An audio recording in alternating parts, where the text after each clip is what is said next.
Hello everyone and welcome back to the PrideFT. The FT stands for Football Thoughts. We are back for another summer edition extravaganza, bonanza, especiale. As ever, I'm joined by my illustrious co-host Clark. Clark, how are you?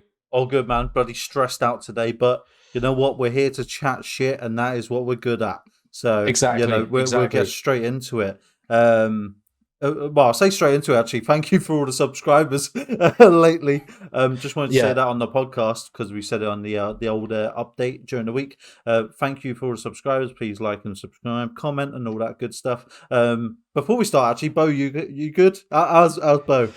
Yeah, no, I'm all right. I've actually had a busy week work-wise. As a freelancer, I don't normally do 5 days in a row, but I've actually got 5 days in a row this week, so I'm struggling, to be honest. Balling, bro. But today is hump day, and I'm over halfway through now. So yes, sir. Once I get through this podcast, then I'm laughing, basically. Yeah, man.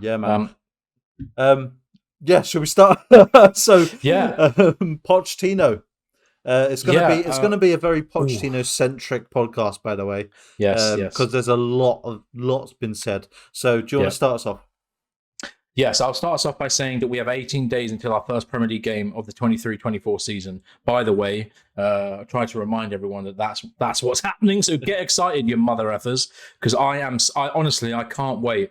I've never been this excited for a Premier League season to start since the last one. So yeah, I'm buzzing. But yeah, as you said, Mauricio Pochettino news. He's been dominating the airwaves. There's been a lot of chat with him and other things going on. So let's get straight into it. Mauricio Pochettino on Conor Gallagher. Conor is in our plans. I was talking to him the first day he arrived. In football, things can happen. We can't manage, but I'm happy with his performances. This obviously comes after a lot of speculation that Conor Gallagher wants to leave Chelsea. Wants to leave. By the time wants sport. to leave. Yeah, I by don't the time know. sport. I'm not too sure about that one, Brav, because he's been saying that he doesn't want to move. So yeah. It's all very weird. Coming from Jacob Steinberg as well, there is some surprise within West Ham at suggestions that they have bid 42 million plus 5 million for Conor Gallagher. That's a lot. Yeah, and West Ham fear missing out on Conor Gallagher as a player wants to stay and fight for his place under Mauricio Pochettino at Chelsea via Kieran Gill at the Daily Mail. Yeah. So basically, there's clearly been an absolute cluster F of news about Conor Gallagher in terms of him coming or going and staying or being sold or being in the squad. I think it's clear straight away, let me just say, that Pochettino clearly rates him. He's literally played him in every single preseason game. I'm pretty sure in the last preseason game that we had, who were we against? Oh, Brighton. He played 90 minutes as well. So he's clearly going to factor heavily in his squad options. Obviously, his quote is a bit concerning because it says in football things can happen that we can't manage, which makes me a bit nervous. That makes me think that, I don't know if there's a club directive from above to say you need to sell Conor. I know it's awkward, but we've got other targets and we'll get a lot of money for him. And so you have to sell him and we'll get someone else in to replace his kind of profile. No, if that's the thing, that's the thing, isn't it? Like, we don't know because it's coming from above. But I don't want him to go. I know for a fact, I know that the Times Sport, whoever the fuck they are saying that he wants to leave. But I'm sorry, but I know for a fact he doesn't want to leave because when he was at Crystal Palace on loan, he couldn't wait to get back to Chelsea. So yeah, of course, it's just like if he's again, as you said, like he played 90 minutes in a pre-season. That's mental. So everybody gets subbed off at 45 normally, but he's still on. So running his bloody little head off, and he always puts in 100%. He's got the skill. He's got the athleticism to keep up. Under Pochettino, he's only going to thrive. So yeah, definitely. I don't see why. I don't get it. It's a lot of money though.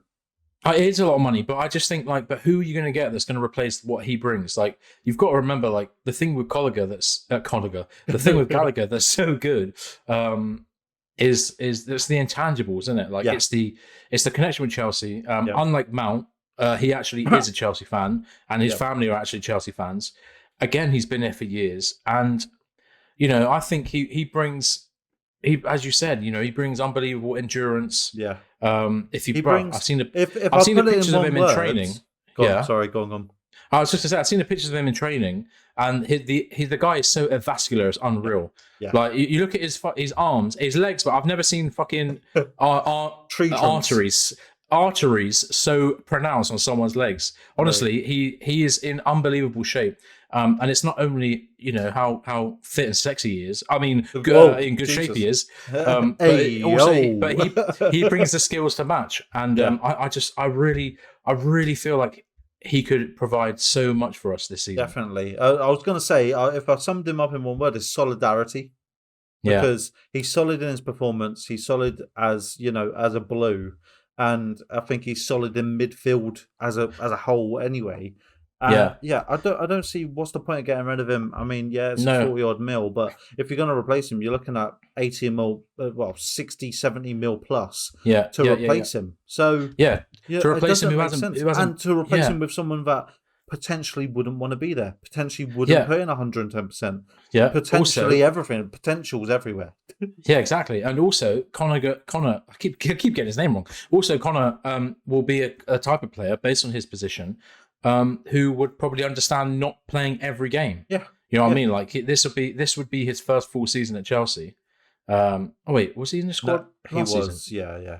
Oh yeah, he was actually. Yeah. Christ. Yeah, sorry, he played quite a lot, didn't he? Towards the end. He played, again towards the end. But the first bit, like people, it's like he was hesitant. It was weird. It was weird. Yeah. Well, So obviously, he had a full season last season, but he didn't get much playtime until right at the end, really, when Lampard came in. And this just seems like a manager who I think can see a player there, and wants to nurture him and really get the best out of him. And I just think it'd be a real shame to lose that for the sake of signing someone from the continent, exactly. Who there's no guarantees what you're going to get, and I just feel like he's got so much to give for us, and I feel like this would be way too soon. To let him go. Way too soon. This would be another De Bruyne. This would be another Salah. But Pochettino saying Connor is in our plans. That's quote unquote. Yeah. Connor is in our plans. So, exactly. Like, if higher ups want to get rid of him, you're absolutely fucking deluded. So, I'm not too sure what's going on or what crack they're smoking, but they need to lay off and get another dealer, I think, because this is outrageous. So that's that for sort of Conor Gallagher. Moving on, we've got Benoit Badiashile. He is recovering from a hamstring injury faster than expected. Again, Wolverine. What are we saying, man? What have we been saying? His adamantium skeleton is recovering at a rate not ever seen before. He is currently ahead of schedule. We have set a target for him to be available for the third game of the season, which isn't too bad, to be quite honest with you. And who is the third game? It's going to be Luton Town. That's what it is. Is it? I'm pretty sure I'm right. Are you checking now? I am checking, yeah. I think it's Luton. I'm pretty sure it's Luton. It is Luton. It is Luton on the 25th at of August. Home as well. So I would love that. Imagine it, bruv. Score a hat-trick of headers. Wolverine strikes again. I heard he's in the new Deadpool movie. So he was, but then the writers' strike and the actors' strike. Now they're not filming anymore. It's all stopped. So sorry, Benoit, you're gonna have to come back and play ball. No more filming for you. Liverpool are set to make an improved offer for Southampton midfielder Romeo Lavia, who is valued at around 50 million by the Saints. Personal terms will not be an issue, as apparently Klopp has had many lovely chats with him. Although Chelsea do retain a firm interest in Lavia. Important to remember that one of the key parts of our new kind of scouting and player recruitment model features Joe Shields, who was instrumental in recruiting Lavia at Southampton from Man City, where he was in the academy. So he will, I'm sure, continue to be keeping an eye on him and clearly rates him very highly. It wouldn't surprise me if Joe Shields has been talking to Win Stanley and Lawrence and saying, look, this kid's pretty good. And to be fair, for only a 19-year-old to have the first season he did in a struggling side, he had some really very impressive standout games, one against Man City in particular that I remember. He's clearly got a lot about him. Having said that, there are there are other options. Loads of other options, and I don't know. I don't know if we need him. He's the one to go for. I don't know. I mean, in theory, again, talking about Pochettino, he said the other day that we are still in the market for a centre mid. We do need another midfielder, definitely. I've got my eyes on another target, a French midfielder at RB Leipzig called Lucas Gorna-Diaz. Oh, okay. Who, he's 19, so he's also quite young. He's the same age as Lavia, but he played against us in the Champions League this season, and he had a blinder. And he is a bit of if I don't say so myself, he's a bit of a Kante regen. Okay, he's an unbelievable scuttler. He gets around the pitch nicely, puts in a good tackle. Does he drive a efficient. I don't know that, he might do. He's a very efficient passer. He looks like he's got a lot about him. I kind of came across him through this guy on Twitter who I like, who's a Chelsea fan, French guy, football analyst and actually football coach, a guy called Seb Chapuis, or Seb C, I think he's called on Twitter. And he's obviously big in the French game, and he's been talking about this guy for a long time. Oh, right, okay. And I see the clips and I see the stats, and he's a bit tasty, and he would not be that expensive coming from RB Leipzig, because I don't think they paid like 17 million for him. Okay. So we could probably get 40? Him for like 30, 40, you know what I mean? And anyway, Seb C seems to think that Lucas Gorna-Diaz will turn out to be better than Caicedo. So I'll take it. I'll take it. I'm more for the risk, man, especially with Pochettino. I'll save the 60 million. Yeah, I'll save the 60 million as well. Yeah. You know what I mean? And go for a player who has a similar strengths and weaknesses, that kind of thing. But anyway, sorry, back to Lavia. Yeah. So I was just going to say, that's what we're sort of doing now, is going for players that aren't on people's radars. But, go on. Yeah, no, I was just saying with Lavia, he doesn't exactly tickle my testicles, if you know what I mean. He doesn't really rev my engine exactly. Right. So I don't. He's a fine player. I don't know if I'd go out of our way to like break the bank to get him in front. Definitely not. Apparently, we've got a spending budget as well. For like, I think we're not allowed to spend over like 80 mil for a player. So getting these little ones, I say little ones, 40 mils a lot. But if you get like a few 40 mils. And build them up instead of walking out, 80 mil for one player that is not guaranteed to make it anywhere, to the first team sort of thing. Because you just never know what you're getting these days. So, I don't think we need them. Moving on, we've got Montpellier president Laurent Nicolin on Chelsea's first offer for. I can't say his name. Oh, good luck.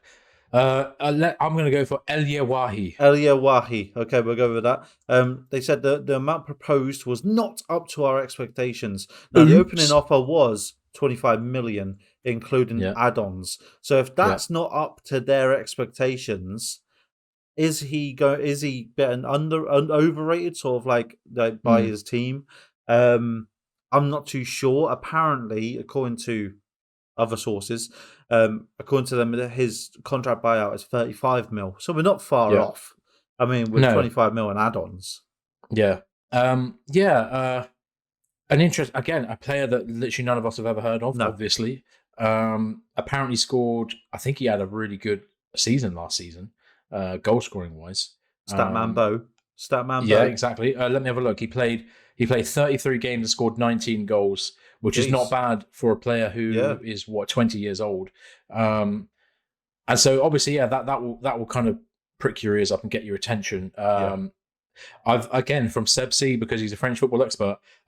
He said that he's a really clinical finisher. Yeah. Apparently not the most aggressive off the ball in terms of getting around, but like a very secure finisher, and a good at running past the last man and tucking away finally. Which, to be fair, is the kind of player we've been looking for years. And if you get a player like that whose whole game is on finishing and scoring, but they're not at a 50, 60, 70, 80 million record transfer fee, the pressure's off to get those goals for a bit, So I can see why we'd be interested in a profile like that. It makes sense. Now, one thing I would say about this guy is that already at such a young age, he's got quite a lot of controversies about him. This is from Wikipedia, so take it with a pinch of salt, obviously, if you don't trust Wikipedia, but it's normally a pretty good resource for information. In October 2021, a 22-year-old woman filed a legal complaint against Wahi for violence that resulted in her being incapable to work. She claimed that he had punched her in the nose during an evening out at L'Entrepôt nightclub in Latz Hérault on the night of the 12th to 13th of September, a month earlier. Has he been charged for this? No, it's, as I said, a legal complaint, which I'm guessing was a civil suit, and not like a legal suit, as it were.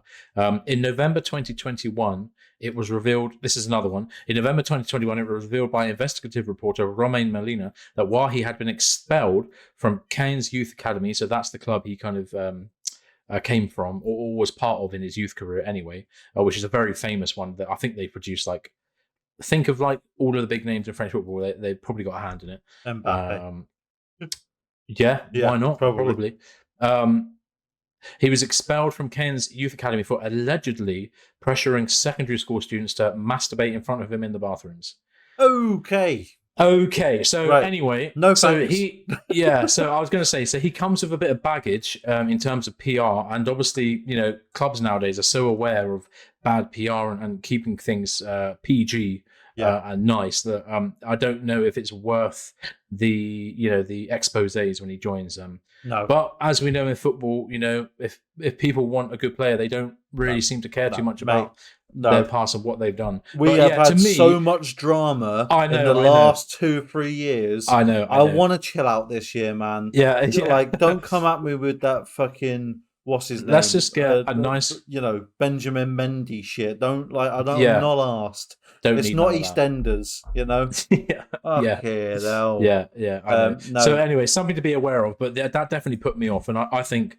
Again, man, there are other options out there. If we're looking at a much cheaper price range, there will be other players out there who we can get. And let's not forget, we've bloody got Broja on the books. I know, right? Yeah. Who needs an opportunity to show what he can do. Exactly. So, no, I don't want him now. No, I'm done. Yeah, fair enough. That's him. That's him gone. Bin him. Let's move on then. I'll email the board myself. Don't worry. Yeah, do that. Let them know. Moving on.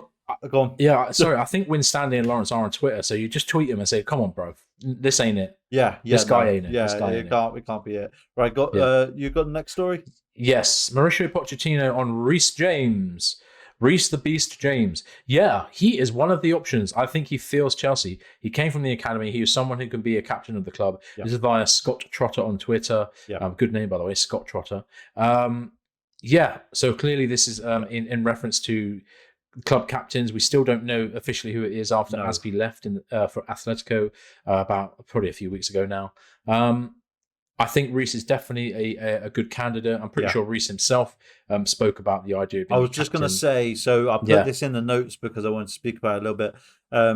Reece James and Pochettino done a Q&A press conference, both of them, and he was asked the question, would you be comfortable being, captain, or do you see yourself as a captain material? And he said, I'm I can be a squad leader. He said, but with that, you got to have either work on the field, but you've also got to have work off the field emotionally and talking and stuff like that. He said, but I think I've got both. So very confident bloke. Pochettino gave him a little pat on his leg, looked a bit sus, but. He gave him a little pat on his leg, sort of like I'm with you on that sort of thing. Bit of reassurance, but I think I mean we've said it before. I want James as captain, maybe to share it, maybe to share it with Silva this year, half and half. I don't know. Maybe just to get Reece James back into the swing of things. He is going to be this is claimed to be. We are recording this on a Wednesday. We are playing at 1:30 a.m. Tonight against Newcastle. So I think Reece James is actually in that team. So we'll see how he performs, and hopefully he is over all of his injuries. He did get asked about his injuries. He said, obviously he wishes that they never happened. He feels good. He feels right as rain now.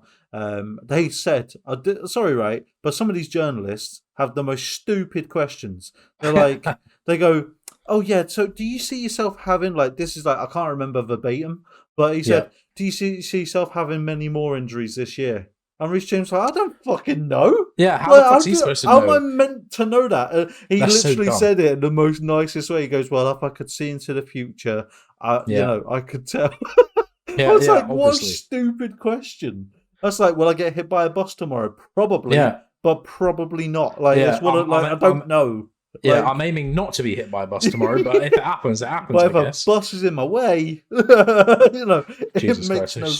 stupid. But I wish I was there to ask some questions. I feel like everybody's so robotic when they ask questions. Yeah, I mean, like, did you see this week as well? In a press conference with the Tottenham boss, no. like random German reporter brought a Bayern Munich shirt with Kane's name on the back. I saw that on Twitter, and showed him it, and the guy was just looking awkward, like, have you got the laugh you wanted? Yeah. I was like, is that, you know what I mean? I said, what's wrong with these people? He's like, oh, this looks good, doesn't it? Yeah, fuck And off. another one as well, the Women's World Cup, who was talking to a player from the Morocco women's team, and they started the question by saying, obviously you come from a country that, doesn't, I think it's not legal to be gay in Morocco. I think that's what he said. And we know there are a lot of gay people in women's football, and you may even have gay teammates yourself. What do you think? How do you think your teammates are feeling about it? And it's like, what? And you've just said that they come from a country where it's not legal to be gay, and you want her to make a statement about her gay teammates, which would potentially out them if they are. Yeah. Can I just add to that? That is nothing to do with football at all. I know. Like, why are you chatting shit? Like, and also just like, why? It's like what do you expect her to say? Well, she's going to endanger her teammates so that you can get a quote. Well, it's just so weird. Honestly, these journalists. So these reporters need to allow it, because as somebody who is a journalist myself, you're giving us a bad name, all right? Yeah. And I'm trying my best here to give us a good, give us a good reputation. I don't know about you, right? I don't know about the listeners, but if I was like, in front of Reece James and Pochettino, they're so robotic. Like, they're like, oh, hi, James. How do you feel about tonight's match? Like that. Yeah. Why aren't you just like, all right, bruv, how's it going? How are you feeling? Did you have a nice flight over? What's going on? You know what I mean? Like, just have a chat with them, because it feels so static. And like with Chelsea, everything about Chelsea with what's it called, press conferences, it's so rehearsed anyway. Yeah. So it's like, you got to break them out of that shell and try and get something out of them, instead of these robotic questions for robotic answers. Well, that is the tough thing about like football. I think every player now is so well media trained that you don't really get anything fun out of them. Unlike the NBA, where like players say the maddest shit, they don't care about it. They'll mug other players off, other teams off. I love that. They'll call people shit. They'll laugh at reporters and say, "What are you talking about?" or laugh at them. Or they'll flirt with reporters. It's honestly, it's very entertaining. So that of anything we need to bring from the NBA, if not, happens in the NFL as well. Oh, does it? There we go. So it's just an American thing, isn't it? Like, it's an American thing. I guess it's an entertainment package in America. Yeah, exactly. So that's just, it comes with ours is very territory. Business, business and sport. We are very serious, aren't we? We are very serious. Right. So moving on, another main character, really. Mudryk. In that Brighton game, obviously scored his first goal. Absolutely incredible. What a fantastic goal as well. Incredible game overall. Good runs and everything. And when sort of like asked about it, saying like, oh, do you see yourself progressing even more? And he's turned around with this cockiest statement ever, but I love him for it. And he's just put, I've only shown 20% of the talent I've got. And I was like, Christ. Okay, right. Where's the 80 then? Because I need more. I need more. It's a very specific number to drop. Yeah. Okay. Yeah, 20%. So hopefully Pochettino can get a little bit more out of that. He also said, from the opening days of the preseason, I started to understand what the coach wants from us and from me. That makes it easier to enjoy the game with my teammates. I've seen this from a lot of people, actually, from a lot of the team, random statements here, there, and everywhere. And they're just saying, like, it's just so much better than what it was, and it's a clean slate. And Reece James actually said in his little press conference, when asked about, the morale and all that, he said it's just like a totally different vibe. He was like, it's a clean slate. We forget what happened last season. It's totally refreshed. So that's good to see, right? Yeah, definitely. I mean, that is literally what you're trying to do in preseason, aren't you? You're trying to build a group of players who want to play together, who like playing together. We've already seen little clips of Jackson and Mudryk on the pitch, like chatting to each other and kind of instructing what they want each other to do. As as we said, Mudryk scored an unbelievable goal the other night, and that was all to do with Jackson combining really nicely with him. So, yeah, it looks as if like the squad is in a good spot personality-wise. Like we've got rid of players who don't want to be there. Clearly, we've freshened up. We've got new ideas and new people, and that obviously makes it really exciting. In terms of Mudryk saying he's only showing 20% of the talent, go off, King. I guess, like as I said, a very specific number to quote. I don't know what 80% more talent looks like from him, because he has done some quite decent things. If he's got 80% more, he's godlike. Then give it us. But I'm just hoping for Hung Min Sung levels of performances that we were used to under Pochettino. If he can be that kind of model, pacey, good shooting, does combine well with the striker, then I'm all for it. And potentially he could keep Sterling on the bench, who, by the way, during preseason has been fucking arse. Yeah, it's just stinking out the gaff. So let's move on then to our Monstro himself, Thiago Silva, the oldest bloke in the world. The trust and confidence with Mauricio Pochettino is starting to be very interesting. He's putting things on the right line and direction so all the players can have a good season and perform better. This is via the club website. Again, it's so good to hear. It's just adding into what we're saying. Yeah, it's just adding into what we're saying. He clearly respects what Pochettino is doing. Yeah. And likes the direction that the team is going in. I imagine as someone like him who's had such a good career and has achieved so much, to have a season like he did last season at 37 is quite embarrassing, really. He doesn't deserve to be put through that. No. And even he was looking pretty shit by the end of the season. Yeah. Which is saying something. Because he's normally so consistent. Good to see that he's happy as well. And as you said, good to see someone so experienced and influential in the group come out so publicly and give props to our manager. So let's talk about more Pochettino. Nicholas Jackson said, "Great Nicholas coach. Jackson? Nicholas Jackson. Great coach, even better guy. I've followed him for many years now. You can see just with his aura, and that's what we've always said. The aura. Just with his aura, he is one of the best in the world, and I am so happy to work with him. You just know he is the man. He's the one in charge." Basically, what Nicholas Jackson's saying is he is him. Like that is, And he even said, "Let me repeat. I am so happy right now. Pochettino is amazing. The running is fine. Some players would say it's not, but for me, no problem. It was the same as Unai Emery at Villarreal. Top coaches. Because obviously Pochettino's preseason training is notoriously difficult and military-esque. But Nicholas Jackson is like, fucking, what else are you gonna throw at me, bruv? Because I'm here, bruv. I'm here, and I love it because he's basically said what we all thought. Like, he is the guy. He is. Yeah. He is him. Like, this is the way, isn't it? This is the way. Let's be honest. This is the way. This is the way. Mandalorian and that. So just in case you didn't know. Just to throw that out there. So I'm dead happy with that. What do you reckon? That sounds like a thumbnail, by the way. That sounds like a thumbnail, by the way, doesn't it? Yeah. We'll do a little thumbnail for that. Yeah, maybe why you can not? Whip that up. Throw it in there. What's your thoughts on this statement? Like, and lots of players coming out and saying sort of the same thing. Yes. Obviously this is all on the club website, so they have to kind of say stuff like this. But I think you look at the faces of the players in training and playing the body language. Not to be too kind of pop psychologist with it, but it's a stark difference of what we saw last season. Again, remember when Reece James posted that thing on Instagram? If what was it? If they don't want to carry the bricks, then don't build anything with them. Something like that. In that regard, don't let them build bricks or something.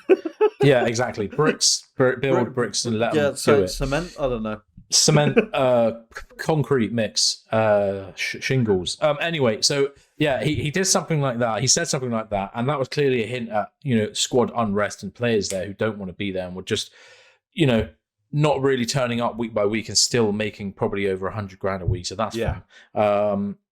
Probably the likes of Havertz, the likes of Mount, seemingly.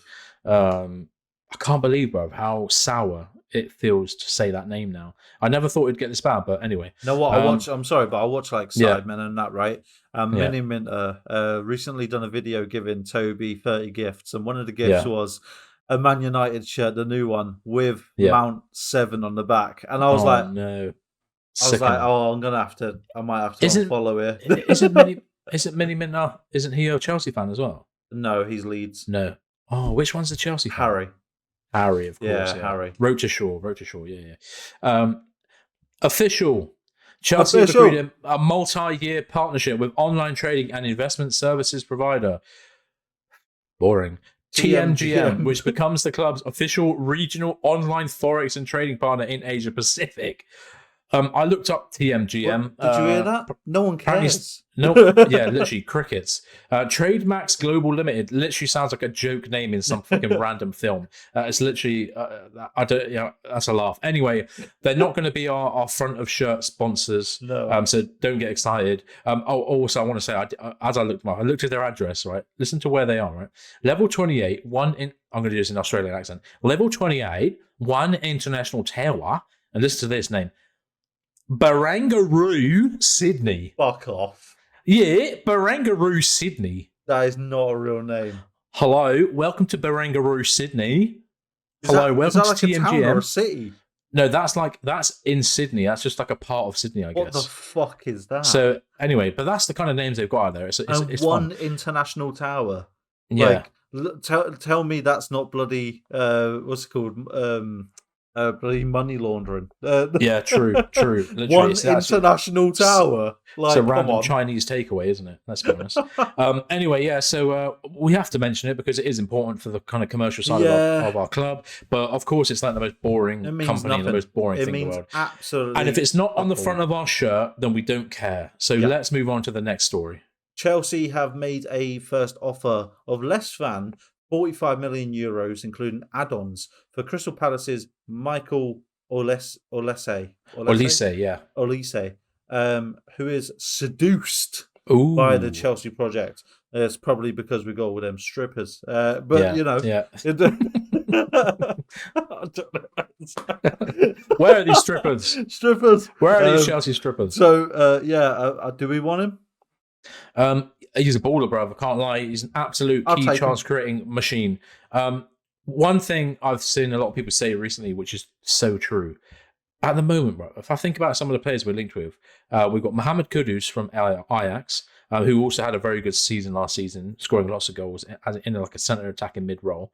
Michael Olise, who is a key chance creating monster and who had statistically quite a favourable season in a Crystal Palace side, by the way, who've got bloody Jordan Ayew and Jordan Ayew and what's his name?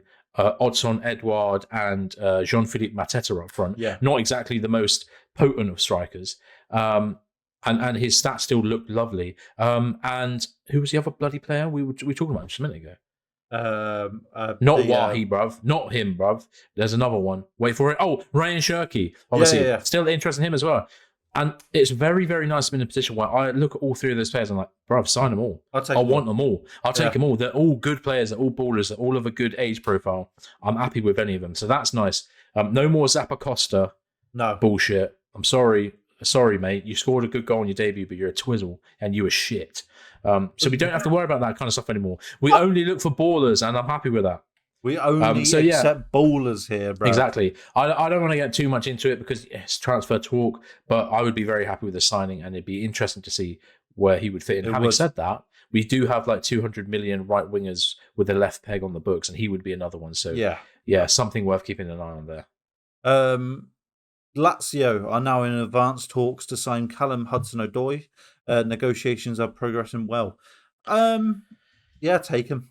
I mean, Fabrizio. I don't think he's gonna progress to the first team, like starting 11 constantly. So I don't think he's just got that. Maybe he has. Maybe he can. Maybe he's got that talent, ceiling. But I don't know. What's your thoughts on this? It's quite sad, really. It is. I do like the bloke, but he's very.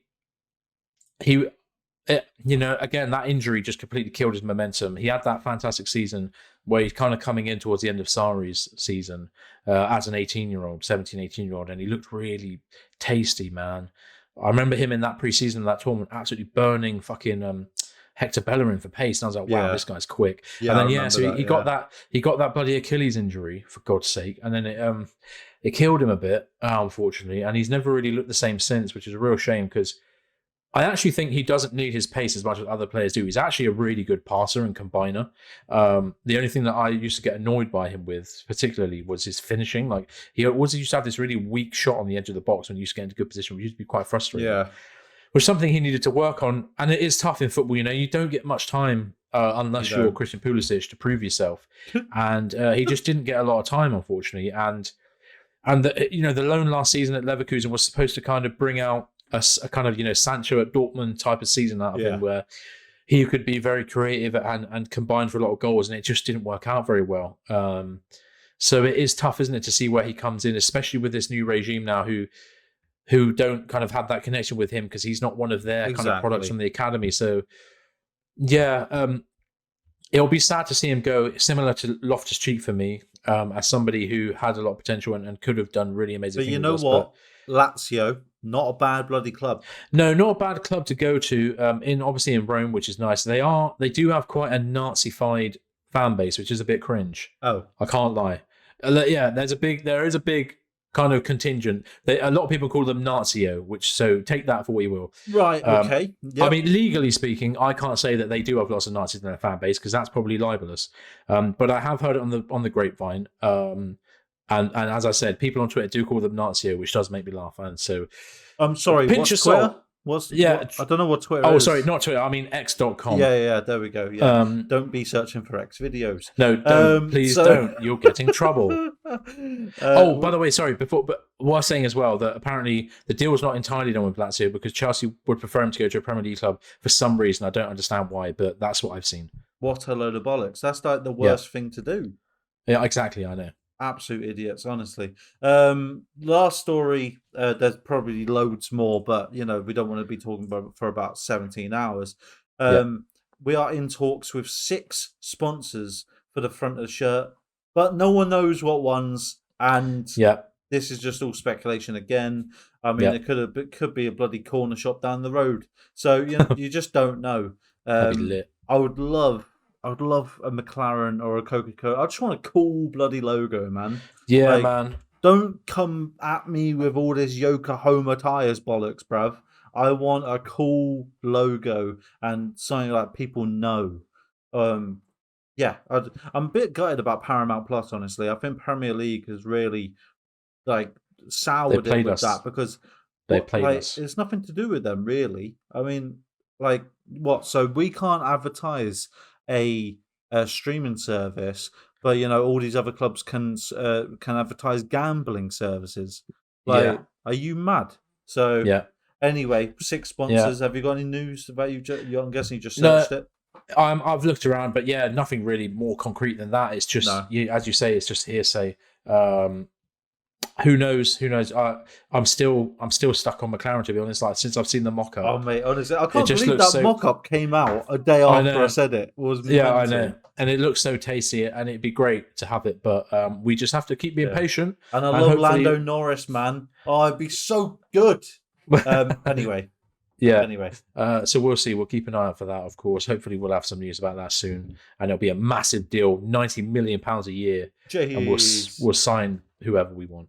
Ronaldinho in his prime. Moving on to the women's. We have had one game in England. England's had one game, and we beat Haiti 1-0. Apparently, we played absolute shit. I didn't actually watch it. Apparently, we played wank though. And we got a penalty at 28 minutes, and Georgia Stanway scored that. So in the table right now, we've got Denmark, China, and Haiti, and us and Denmark are currently 3 points apiece, and China and Haiti both losing 1-0, so they're both on negative ones and 0 points. So not too bad. I just checked the Chelsea website, and they have put out a little report 9 hours ago about some of the women who are involved in the World Cup. We can't obviously go through everyone because or like every result, because there'd literally be hundreds of games to look through. But they basically were just saying, so Canada came behind from 2-1 to secure 3 points against the Republic of Ireland on Wednesday. So we had Jessie Fleming, Khadijah Buchanan, and Ashley Lawrence all start and play the whole of that game and win that game. Nice. Jessie Fleming was actually the captain as well. That result also did actually put out the Republic of Ireland from the World Cup, so they're officially knocked out. We didn't have anyone play for them, so that doesn't really affect anyone in the Chelsea side of things. And Japan as well. Micah Hamano was an unused substitute for Japan as they put themselves on the verge of qualifying for the knockout stage of a 2-0 victory over Costa Rica in Group C. So, that's a kind of like a quick overview of what happened. I just wanted to say as well, I don't know if we mentioned it on the last podcast, I don't know if it happened after we recorded, but Sam Kerr is injured. Before I think we might have mentioned that before the World Cup even started. I don't know if we said it or not. I don't even know if she's back in. I don't think she is. But a massive loss. World Cup injury problems. Still not fit enough to feature in the Australia's second group game. So unfortunate, the GOAT is out. I know. It sucks. It sucks for her, and it sucks for Australia. It also sucks for the World Cup because she's basically the best striker. She's basically the best striker in the women's game. Exactly. And to not have her play is a real shame. It'd be like losing bloody Haaland. You know what I mean? Like the day before a World Cup. That would suck. Mate, imagine. Jesus. That'd be a nightmare. The youth football. A dev squad, a young team, lost the other. I think it was yesterday to Aldershot Town. They won 3-1 in the end. Chelsea Youth had this to say. Aldershot won 3-1. Chelsea probably a shade poorer than their previous outings this summer, but still showed up in spells and will be overall stronger for the continued experience of playing good National League opposition. On to Ebbsfleet on Saturday. Obviously not the best result. One thing to mention as well that is kind of interesting about this result as well. Aldershot tweeted after this game a comfortable victory against mid-table Premier League opposition with the little handshake emoji, which is a bit cheeky from Aldershot, considering, based on this tweet by Matt Davis-Adam, who works for the club as a commentator and does other stuff with The Athletic about Chelsea. A comfortable, this is in air quotes he put, a comfortable victory against the under-21 side of a club who helped keep us in business by paying to use our ground for academy games, even though the pitch was so bad they transported their own piece by piece from Stamford Bridge to replace it. He says more accurate, if not quite as punchy. So Aldershot media team there being a bit cheeky, considering we basically kept their club alive with our support from our academy teams. Yeah, you're welcome. So have a day off, Aldershot, and stop being so. Don't be so. I don't know. Egotistical, bruv. You've come out and said, all right, you've won against the under-21s. Well done, fucking hell. Do you want a medal? And then, you've come out and said, we've beat a mid-table Premier League club. No, you haven't. You've beat the under-21s, which don't count. So, get fucked, basically. If you got any problems, fucking in a preseason game as well, and you know, as was said, well, we literally keep you alive. Yeah, we have done. Yeah, like, why are you come throwing on, shade? Like and you know what? In the comments is they replied to their own tweet saying, while you're here, because obviously it generated a lot of tweets. While you're here, check out our stadium tour. No one's bothered, bruv. All right. Yeah. No one wants to watch your shitty fucking football club. Sorry. No. Definitely not. Moving on then from small-time clubs like Aldershot. Rival watch. More Pochettino stuff. He said this on Kylian Mbappe. We are working on our reality. Our reality is different. From my side, nothing to say. I hope they find a solution for both sides. I love the club, PSG. I was a player and coach. I love Kylian. This is also via Scott Trotter. Scott Trotter? I mean, you know, nice to hear our manager talk about Kylian. They've clearly got a good reputation. Makes you, you know, it wets your panties a bit, I must say. But there's absolutely no way we can afford Kylian Mbappe now or forever. So don't get excited. I want to touch on this. I want to have a little discussion here. Right. Yeah. So how much is he going for? 260 million or something ridiculous? I saw 300 million euros. Yeah. Right. So around about 260 million quid. Right. And he's getting 13.4 million a week in wages, untaxed for 1 year, and then he can go off somewhere for free. Are Yeah. you having a laugh? Like, Yeah. how is that not money laundering at all? It's the most blatant fucking thing ever. It's Yeah. 13.4 million quid a week. No one's fucking worth that, bruv. No one. Yeah. And Yeah. Mbappe isn't even as good as you think. Put him in the Prem, he's average. I'm sorry, but I'm saying that No. right now. No. Right? Do you reckon? Put him in the Nah, Prem, bruv. he's fucking average. And Nah, I reckon he's a just because he's baller. in the Farmers League for the fucking whole of his life, and everybody thinks he's God, and PSG apparently made him, no one is bigger than the club, and PSG tried to make him bigger than the club by giving him influential power over transfers and everything in his contract. And by the way, he gets 60 million euros if he stays with PSG for a loyalty bonus. What a crock of shit. Well, I mean, it's a W for him, regardless what happens, I guess. I mean, yeah, get your money-wise. bag, but Yeah, it's rubbing me up the wrong way. it's a bit cringe. Definitely the whole situation. Yeah, I mean, no player is worth that, especially not to play in bloody Saudi, bruv. Like, No. you don't need to pay someone that much to go. I mean, well, actually, you do have to pay them that much to go to Saudi because otherwise they're not. Yeah. I mean, this is obviously all. None of this is like legit. Well, I mean, maybe it is legit. I don't know. It's all like paper talk, and it's quite titillating to hear. I mean, I'd like PSG to think has that, accepted the offer. yeah, of course they would, though. It's No. again, as we keep talking about money laundering, it's basically money laundering. You're telling me a club that's owned by a Saudi group. Yeah. Are they Saudi or are they Qatar? Actually, they might be Qatari. It's a Saudi government, and they've put aside 17 billion to put into the league. Yeah. Like, are you nuts? Now, PSG are owned by the Qatar Sports Investment, so not Saudi, but definitely, Oh right, sorry. I thought you meant the Saudi league. Sorry. Oh no, apologies. But in the same neck of the woods. Yeah. But yeah, I mean, yeah. So what? A player who wants to leave, they're willing to accept that unbelievable transfer fee for it. A transfer fee that they wouldn't normally get if they weren't being bailed out by, a state-owned club that is like from a country that's probably very well linked and tied to to Qatar and Saudi and that kind of thing.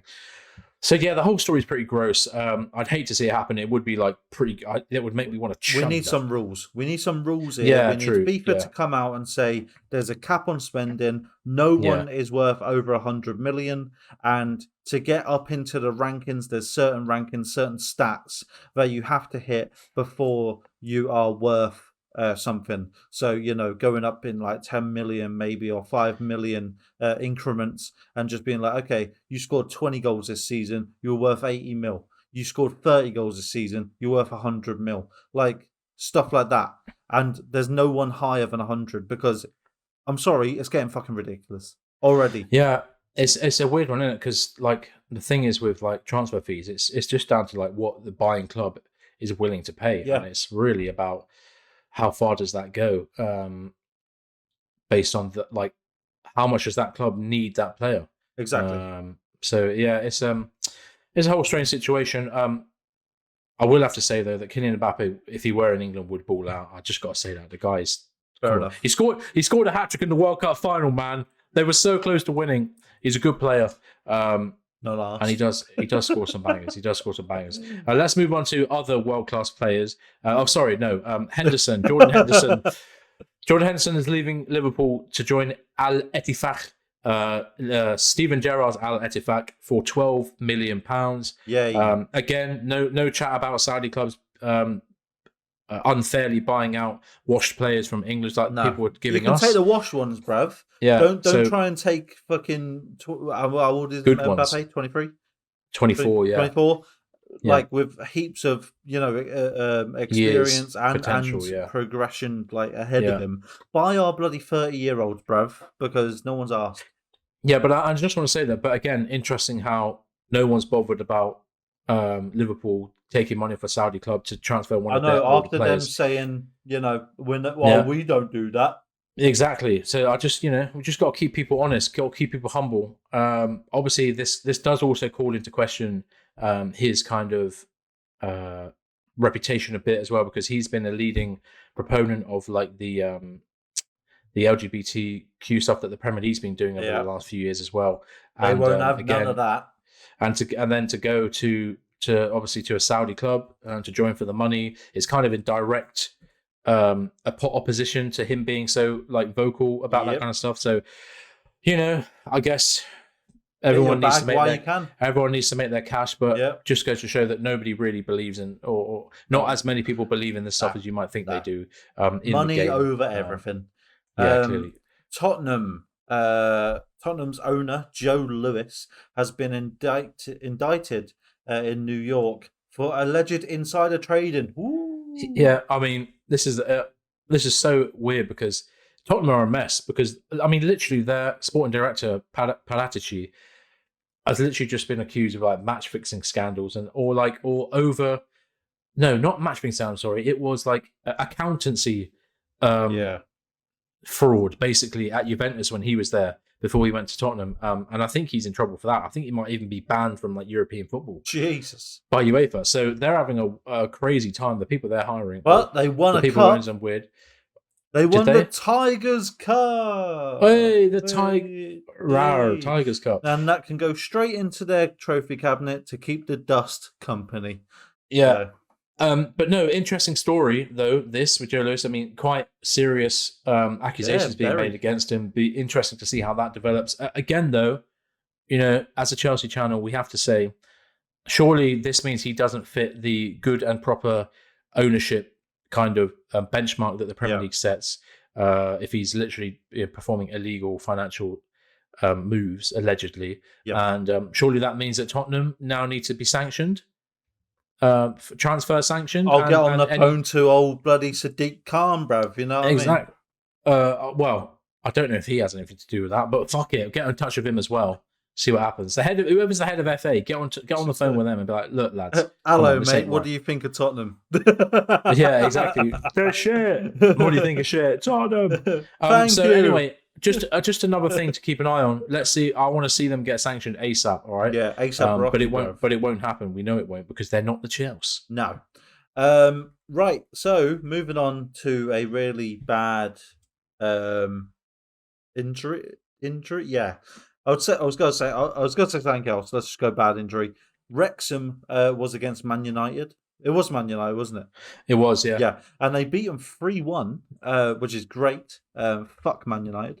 And their star striker, Paul Mullen, suffers a punctured lung, which is mental, bruv. What's your take on this? Yeah, I mean, it's hard to call Wrexham rivals, but obviously we've got a bit of a soft spot for them. I like Wrexham. Yeah, obviously they won 3-1, which is a good result for them, obviously. Yeah. But apparently, I didn't see the United team, but apparently it was very young and had nobody that you really know was in the starting lineup. Basically, I don't know why they did that. What's the point of preseason if you're not playing your players? But anyway, but yeah, unfortunately, Paul Mullen suffered a punctured lung in a crazy collision with the Man United goalkeeper. Yeah, which I don't know the severity of a punctured lung, but it sounds pretty serious. And for a player, an athlete who is obviously football is all about is like aerobic fitness. Yeah, that is going to set him back massively, and to come so soon before they start their kind of League 2 campaign, the first time they've been in the Football League, I think, mental, is really, really upsetting and a real shame. And I guess they're going to have to get on the market and try and find a replacement striker for the season because he's probably going to be out for at least a few months. And then the fitness and then the training it's going to take to go back to fitness is going to take another few months. Callum Hudson-Odoi's there. Yeah, get him in on a loan. We'll take that. We'll take that. Yeah. So a real shame. You know what? I really feel bad for Paul Mullen because he's an absolute baller. And I feel bad for Wrexham because obviously, first time in National League again. And it just, I don't know. It just feels it's like a sour taste. And on top of that, it was Manchester United's like youth team for some reason. And I said this before we started recording: is that pre-season is all about fitness. And for these people going all out like that bloody Van Horde or whatever his name was against us, nearly bloody breaking our legs and getting you're getting a red card in pre-season. Fucking reevaluate your life, bruv. Like it's not that deep. For him to have a punctured lung is majorly serious, life threatening, obviously. But for for a sport that requires you to breathe a lot. It doesn't help. It doesn't help. It doesn't. Hopefully he gets better soon. I think it's probably going to be a couple months to even see him do anything. Really bad. But it'll make a good little story for the Netflix series. Oh, that is true, yeah. It usually takes 6 to 8 weeks to fully recover from a punctured lung, according to... it's not too bad. I thought it was going to be longer Healthline.com, whoever the hell they are. Okay. But no, I thought it'd be worse. But what's that? So that's about 2 months. So maybe 2 or 3 months he'll be out. But, those are key months in the football season. If you have a good start to the season, you can set yourself up for a good rest of the season. So, anyway, a real shame. Hopefully Ben Foster can save him from conceding. If they can't score with Paul, then Foster's going to have to stop them conceding to win basically. Games. Yeah. I think that's about it for today's podcast. We covered as much as we can. Chelsea, there is just news on the hour, every hour, from every single source imaginable. But we'll do a little update video or something in a couple of days. I think that's about it. Anything else to add, Bo? Thank you everyone who's been subscribing recently. It's really great. Please keep up to date with our videos. We are doing them more regularly throughout the summer to keep everyone updated on what's happening, because news is coming thick and fast. Like, subscribe, comment, be mean, be nice, be whatever you want. The more that you get in touch with us and leave us engagement, the more it helps our channel, our little tiny baby channel, grow into a big mighty bastard of a channel. A big mighty bastard of a channel. You've heard it exactly. And that's kind of what we're after, hopefully at some point. So but thank you for everyone else who is joining us. It's really cool, and we hope to. It's amazing to see soon. the growth. Definitely. And, I've been Clark. My illustrious co-host has been Bo, and as always, up the Chelsea. See ya.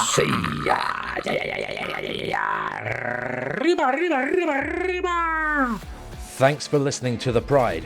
If you enjoyed what you heard, feel free to leave us a review on your podcast app of choice, and maybe drop a like or follow on our YouTube, Twitter, TikTok and Instagram pages. And as always, up the Chelsea.